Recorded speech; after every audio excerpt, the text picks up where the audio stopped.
bets at a lab level, right? How do you pick bets on research areas, and what in your mind makes a healthy portfolio of problems for a lab?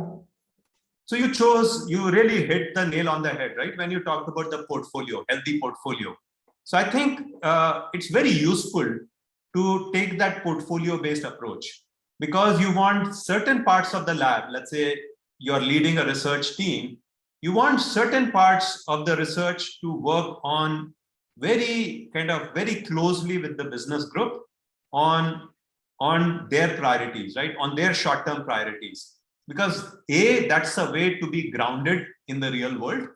And also it kind of earns you that relationship, that credibility, and that confidence, right, of the business group, that later when you come up with a great idea, they'll be there, right, to be partners with you, right, and commercialize those ideas. So I think one part, it's always good to really work very closely with business groups, and often these have to be very short-term deliverables. So I know at IBM we used to have this term Horizon 1, Horizon 2, Horizon 3. So these are often Horizon 1 or Horizon 2 projects, right? Because often the business group says, okay, here's a capability that we would love to implement.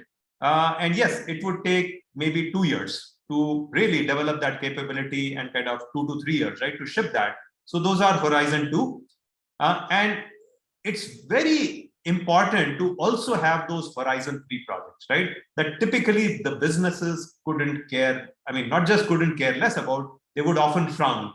Why are you wasting our money on these speculative efforts? So there, I think it's very important to pick a few big bets where you're not going to see any business value in the next 2 to 3 years, right? You can't count on any business value, but you should pick those bets such that if you are successful, you succeed big time, right? It shouldn't be, something very incremental, right? If you succeed, you improve whatever your performance by a few percent. No, it has to be then make a substantial difference if you succeed.